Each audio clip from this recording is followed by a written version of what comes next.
നമസ്കാരം. C news ലൈവിന്റെ എല്ലാ പ്രേക്ഷകർക്കും പുതുവത്സരാശംസകൾ.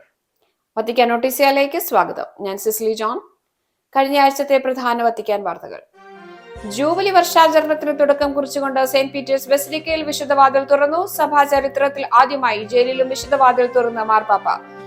പുരുഷാധിപത്യ സ്വഭാവമുള്ള ദൈവശാസ്ത്രം അതിൽ തന്നെ അപൂർണം. സ്ത്രീ പുരുഷ ദൈവശാസ്ത്രജ്ഞർ തമ്മിൽ സഹവർത്തിത്വം അനിവാര്യം.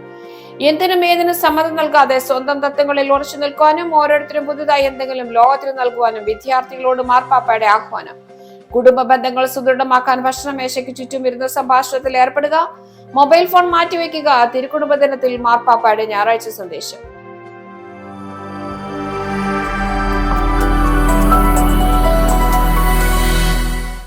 ഇനി വാർത്തകൾ വിശദമായി. സഭയുടെ ജൂബിലി വർഷത്തിന്റെ ആചരണത്തിന് തുടക്കം കുറിച്ചുകൊണ്ട് വത്തിക്കാനിലെ സെന്റ് പീറ്റേഴ്സ് ബസിലിക്കയിൽ 25 വർഷത്തിലൊരിക്കൽ മാത്രം തുറക്കുന്ന വിശുദ്ധവാതിൽ തുറന്ന മാർപ്പാപ്പ. അതോടൊപ്പം സഭയുടെ ചരിത്രത്തിൽ ആദ്യമായി ജയിലിലും ഒരു വിശുദ്ധവാതിൽ തുറക്കപ്പെട്ടു. റോമിലെ റെബീബിയയിലുള്ള തടവറയിലാണ് ഫ്രാൻസിസ് മാർപ്പാപ്പ വിശുദ്ധവാതിൽ തുറന്നത്.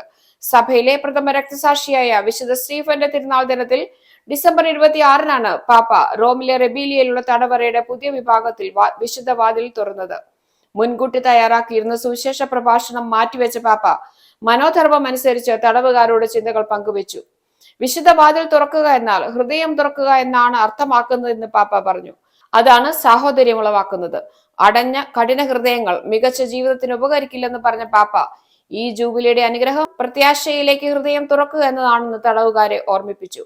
AD 1500-ൽ അലക്സാണ്ടർ 6-ാമൻ മാർപ്പാപ്പ തുടക്കം കുറിച്ച പതിവനുസരിച്ചാണ് 1/4 നൂറ്റാണ്ടിൽ ജൂബിലി വർഷത്തിന്റെ ആരംഭം അറിയിച്ചുകൊണ്ട് വിശുദ്ധവാതിൽ ക്രിസ്മസ് കാലത്ത് തുറക്കുന്നത്.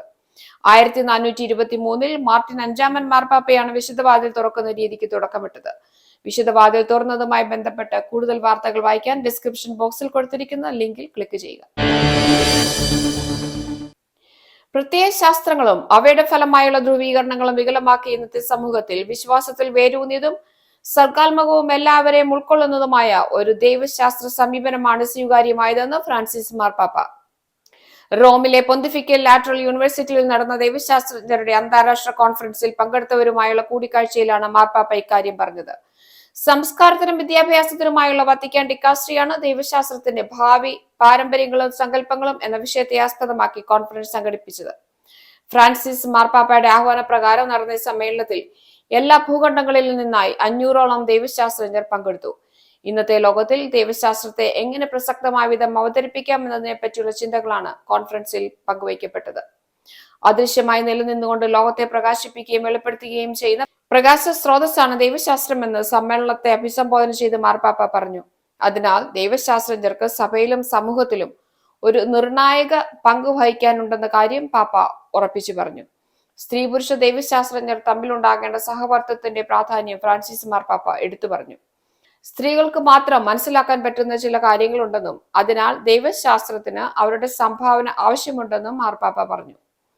പുരുഷാധിപത്യ സ്വഭാവമുള്ള ദൈവശാസ്ത്രം അതിൽ തന്നെ അപൂർണമാണെന്ന് പാപ്പ അടിവരയിട്ട് പറഞ്ഞു. ഓരോ വിദ്യാർത്ഥിയും ലോകത്തിലേക്ക് പുതിയതെന്തെങ്കിലും കൊണ്ടുവരണമെന്ന ആഹ്വാനം നൽകി മാർപ്പാപ്പ. വിദ്യാർത്ഥികളെ തൊഴിലിന്റെ ലോകം പരിചയപ്പെടുത്താനായി ഇറ്റാലിയൻ ക്രിസ്ത്യൻ വർക്കേഴ്സ് അസോസിയേഷൻ സംഘടിപ്പിച്ച പരിപാടിയിൽ പങ്കെടുത്തവർക്ക് വേണ്ടിയുള്ള സന്ദേശത്തിലാണ് പാപ്പ ഇക്കാര്യം പറഞ്ഞത്. നിങ്ങളുടേതായ സംഭാവനകൾ ലോകത്തിന് നൽകണമെന്നുണ്ടെങ്കിൽ എന്തിനും ഏതിനും സമ്മതം നൽകരുത്. അങ്ങനെയായാൽ തിന്മയ്ക്ക് പോലും നിങ്ങൾ സമ്മതം നൽകിയെന്ന് വരാം. അധിക സമ്പത്തും സമൂഹത്തിൽ അന്തസ്സും നേടാൻ വേണ്ടി നിങ്ങൾ വിശ്വസിക്കാത്ത മാതൃകകളുമായി പൊരുത്തപ്പെടരുത്. തിന്മയ്ക്ക് വഴിപ്പെട്ടാൽ അത് നിങ്ങളുടെ സ്വപ്നങ്ങൾ തല്ലിക്കെടുത്തും.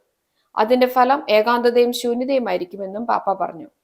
നിങ്ങൾ ജോലിയുടെ ലോകത്തിലേക്ക് പ്രവേശിക്കുമ്പോൾ നിങ്ങളിൽ നിന്ന് പ്രതീക്ഷിക്കുന്ന കാര്യങ്ങളുടെ ബാഹുല്യ നിമിത്തം നിങ്ങൾ തളർന്നു പോയേക്കാം.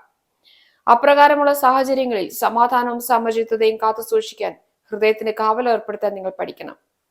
നിങ്ങൾക്ക് അപമാനവും അസ്വസ്ഥതയും ഉളവാക്കുന്ന വിധമുള്ള സമ്മർദ്ദങ്ങൾക്ക് വഴങ്ങരുത്.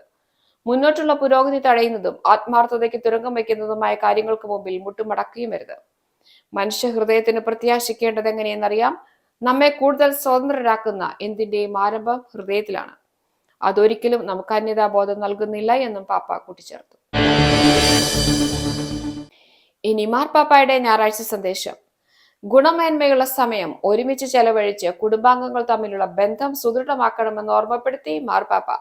ഭക്ഷണമേശയ്ക്ക് ചുറ്റും ഒരുമിച്ചിരുന്ന് അർത്ഥവത്തായ തുറന്ന സംഭാഷണങ്ങളിൽ ഏർപ്പെടുക എന്നത് ലളിതമായ ഒരു കാര്യമാണെന്നും എല്ലാ കുടുംബങ്ങളും ഇതൊരു പതിവാക്കി മാറ്റണമെന്നും മാർപ്പാപ്പ നിർദ്ദേശിച്ചു. ആഗോള സഭയിൽ തിരുക്കുടുംബത്തിന്റെ തിരുനാളായി ആഘോഷിക്കുന്ന ക്രിസ്തുമസിന് ശേഷമുള്ള ആദ്യ ഞായറാഴ്ച വത്തിക്കാനിലെ സെന്റ് പീറ്റേഴ്സ് സ്ക്വയറിൽ ത്രികാല പ്രാർത്ഥനയ്ക്കായി ഒരുമിച്ചുകൂടി വിശ്വാസികളെ അഭിസംബോധന ചെയ്ത് സംസാരിക്കുകയായിരുന്നു പാപ്പ. കുടുംബജീവിതത്തിൽ മാറി മാറി വരുന്ന ശാന്തവും നാടകീയവുമായ അനുഭവങ്ങളെ തിരുക്കുടുംബം എങ്ങനെയാണ് അഭിമുഖീകരിച്ചതെന്ന് സുവിശേഷത്തിന്റെ വെളിച്ചത്തിൽ പാപ്പ വിശദീകരിച്ചു. ഈ കാലഘട്ടത്തിലും കുടുംബങ്ങൾ നേരിട്ടുകൊണ്ടിരിക്കുന്ന പ്രതിസന്ധിയുടെ കഥ തന്നെയാണിത്. കൗമാരക്കാരും അവരെ മനസ്സിലാക്കാൻ ബുദ്ധിമുട്ടുന്ന മാതാപിതാക്കളും ഉൾപ്പെടുന്ന ഒരു കുടുംബത്തിന്റെ കഥ. സംഭാഷണമാണ് ഒരു കുടുംബത്തിലെ ഏറ്റവും പ്രധാനമായ ഘടകം. ആശയവിനിമയം നടത്താത്ത ഒരു കുടുംബത്തിന് സന്തോഷമുള്ള കുടുംബമാകാൻ ഒരിക്കലും സാധിക്കയില്ല. ഒരു മേശയ്ക്ക് ചുറ്റും ഇരുന്ന് സംസാരിക്കുന്നത് നിരവധി പ്രശ്നങ്ങൾക്ക് പരിഹാരമാണ്. അതിലുപരി അത് തലമുറകളെ തമ്മിൽ ബന്ധിപ്പിക്കുകയും ചെയ്യുന്നു. മനസ്സിലാക്കുന്നതിനേക്കാൾ ശ്രദ്ധയോടെ കേൾക്കുന്നതാണ് കൂടുതൽ പ്രാധാന്യമുള്ളത്.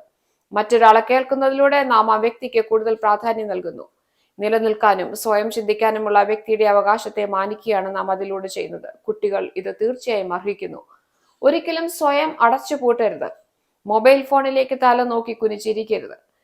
സംസാരിക്കുകയും അന്യോന്യം കേൾക്കുകയും ചെയ്യുക. നല്ല സംഭാഷണം നന്നായി വളരാൻ നമ്മെ സഹായിക്കുമെന്നും പാപ്പ ഉപദേശിച്ചു.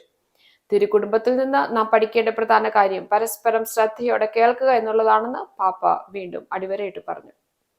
ഇതോടുകൂടി വത്തിക്കാൻ നോട്ടീസ് എവിടെ അവസാനിക്കുന്നു? വത്തിക്കാൻ നോട്ടീസ് വീണ്ടും അടുത്തയാഴ്ച.